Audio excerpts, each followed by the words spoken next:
ఏమన్నారు, దీనికి కారణము ఎస్ఐఆర్ అంటున్నారు.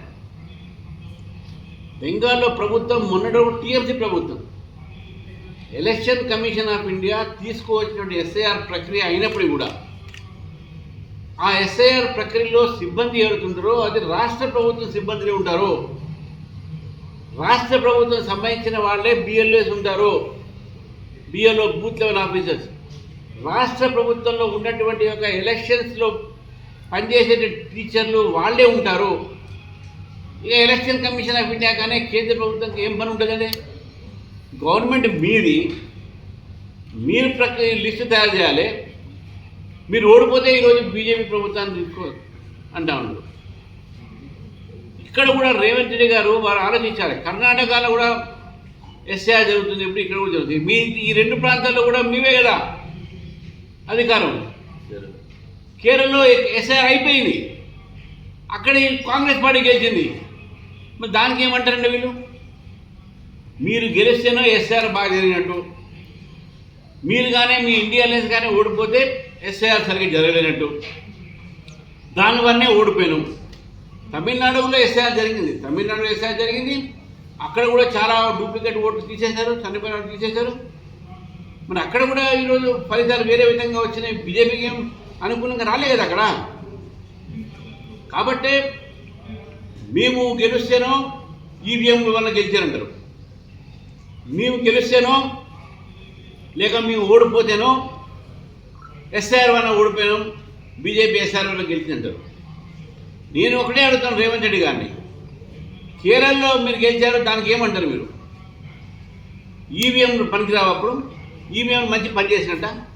హిమాచల్ ప్రదేశ్లో మీరు గెలిచారు, అప్పుడు ఈవీఎం మంచి పని చేసినట్ట. కర్ణాటకలో మీరు గెలిచారు, ఈవీఎంలో పని చేసినట్ట. ఓడిపోతాను ఈవీఎంల మీద, ఓడిపోతే ఎస్ఐఆర్ల మీద పడి ఏడితే ఏడుపు వీళ్ళకు. ఒక రోహింగ్యాలు బంగ్లాదేశ్ చాలామంది ఎంఐఎం అండతో అనేక ప్రాంతాల్లో నివసిస్తున్నారు. మరి వాళ్ళను కూడా ఆధార్ కార్డులు అవి ఇవి సృష్టించి ఓటర్ లిస్టులో వారు జాబితాలో వచ్చేటట్టు ప్రయత్నం చేస్తున్నారు.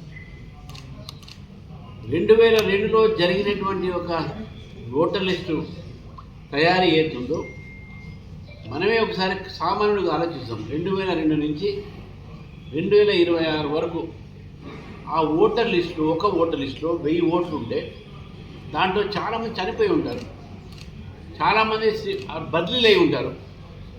మరి ఇవన్నీ కూడా తీయాల్సిన పేర్లే కదా. మరి కొత్త పేర్లు కూడా అయి ఉంటారు కదా, కొత్త వాళ్ళు కూడా యాడ్ కావాలి కదా. ఆన్లైన్ కంటిన్యూస్ ప్రాసెస్ ఉన్నప్పటికీ కూడా ఓటర్ లిస్టులో చనిపోయిన వారిని, షిఫ్ట్ అయిన వారిని, ట్రాన్స్ఫర్ అయిన వారిని దొంగ ఓట్లని, డూప్లికేట్ ఓట్ అని కూడా. నేను డూప్లికేట్ ఓట్ ఎందుకు అంటున్నా అంటే, ఒక వ్యక్తికి ఒక ఓటు ఇక్కడ ఉంటే హైదరాబాద్లో ఒక చోట ఉంటే హైదరాబాద్లో 3 చోట్ల కూడా పెట్టుకుంటుంది. ఇట్లా చాలా వరకు జరిగినటువంటివి దీంట్లో. ఇప్పుడు ఏం చేస్తా ఉన్నారంటే రేవంత్ రెడ్డి గారు, ఒకేమో వాళ్ళ పార్టీ బిఎల్ఏ టూస్ని అపాయింట్ చేశారు, ఎంఏఎం కూడా వాళ్ళు హెల్ప్ లైన్ కూడా పెట్టారు. బీఆర్ఎస్ పార్టీ నేతలు కూడా అసెంబ్లీకి తిరిగి వారు కూడా ఎస్ఐఆర్లో పాల్గొమని చెప్తున్నారు. చాలా మంచిది. కానీ ప్రచారం ఏం చేస్తున్నారంటే బీజేపీ ప్రభుత్వము ఎస్ఐఆర్ తీసుకువచ్చి వాళ్ళకు వ్యతిరేక ఓట్లను తీసేస్తారు, అందుకే ఎస్ఐఆర్ తీసుకువచ్చి పెడుతున్నారని చెప్తున్నారు. మేము 2002 వరకు జరిగినటువంటి ప్రతి ఎస్ఐఆర్లో కూడా అప్పుడు భారతీయ జనసంఘ్ అయితేంది, భారతీయ జనతా పార్టీ అయితేంది, మేము ఎస్ఐఆర్ ప్రక్రియలో ఒక బాధ్యత కలిగినటువంటిగా జాతీయ పార్టీగా దాన్ని పాల్గొన్నాం. మేము ఎప్పుడుగా విమర్శించలేదు. కానీ ఇప్పుడు కాంగ్రెస్ పార్టీ, ఈ అపోజిషన్లో ఉన్న ఇండియా అలయన్సెస్, బీఆర్ఎస్ కూడా సగం ఇండిలో ఉంది, అందుకే బీఆర్ఎస్ పార్టీ కూడా ఎంఐఎం పార్టీ కూడా దీన్ని విమర్శిస్తూ ఉన్నారు. కాంగ్రెస్ పార్టీ ఉన్నది ప్రధాన ప్రతిపక్షం దేశంలో ఈ విధమైనటువంటి ఒక వైఖరితో ఉంటే ఇది ప్రజాస్వామ్యం మంచిది కాదు. ఎస్ఐఆర్ జరుగుతున్నటువంటి నేపథ్యం 25 తారీఖు నేను తెలంగాణ ప్రజలను కోరుతా ఉన్నాను, మీరు ఎక్కడ ఉన్నారో అక్కడే ఓటు వేయించుకోండి. రేవంత్ రెడ్డి గారు బలవంతంగా ఏంటంటే ఇక్కడ ఉన్న వాళ్ళని చాలామందిని పంపించే ప్రయత్నం చేస్తున్నారు. మీకు ఇక్కడ ఓటు మీరు వేసుకుంటే అక్కడ ఓటు వేయకపోతే అక్కడ మీ ఆస్తులు పోతే అంటున్నారు. ఇది తప్పు. ఓటుకు లబ్ధిదారులకి మీ ఆస్తులకు సంబంధం లేదు. ఇక్కడ ఉన్న ఓటర్కి కూడా హైదరాబాద్లో వచ్చే లబ్ధి ఏదైనా ఉంటే హైదరాబాద్ వస్తుంది ఆయనకు. ఎందుకంటే అది లబ్ధి అన్నీ కూడా బెనిఫిషరీ అన్నీ కూడా ఆధార్ కార్డుతో ముడిపడి ఉంది, ఓటర్ లిస్టుతో ముడిపడలే. ఓటర్ లిస్టుతో ముడిపడలే అనే విషయాన్ని మనం గుర్తుపెట్టుకోవాలి. ఓటర్ లిస్టు తయారీ ఏదైతే విధానం ఉంటుందో అది స్టేట్లో ఉన్నటువంటి ఒక సిబ్బంది, ఎలక్షన్ కమిషన్ సిబ్బంది దాన్ని తయారు చేస్తారు. ఆ తయారు చేసేటటువంటి ప్రభుత్వం వాళ్ళదైతే వీళ్ళ ఏడుపంతా కూడా బీజేపీ ప్రభుత్వం మీదనో ఎలక్షన్ కమిషన్ ఎందుకుంటుంది? ఎలక్షన్ కమిషన్ ఆఫ్ ఇండియా సంవిధానికమైనటువంటి ఒక రాజ్యాంగబద్ధమైనటువంటి ఒక సంస్థ. వాళ్ళ ప్రక్రియలో మేము పాల్గొంటున్నాం అంతే. మేము BLA 2 పెట్టినాం, మీరు BLA 2 పెట్టాం. ఈ సందర్భంగా మనకు ఒకటి కనబడేది ఒకటే, బీఆర్ఎస్ పార్టీ కాంగ్రెస్ పార్టీ ఇద్దరు కూడా కలిసి ప్రజల్ని భారతీయ జనతా పార్టీ మీద తప్పుడు ప్రచారం చేసే ప్రయత్నం చేస్తాను. ఈ యొక్క వన్ నేషన్ వన్ ఎలక్షన్ని డీలిమిటేషన్ని కూడా వ్యతిరేకించింది బీఆర్ఎస్ కాంగ్రెస్ పార్టీ ఇద్దరు కలిసి స్టాలిన్ దగ్గరికి ఒకటే ఫ్లైట్లో పోయి భోజనాలు చేసి వచ్చారు రిటర్న్.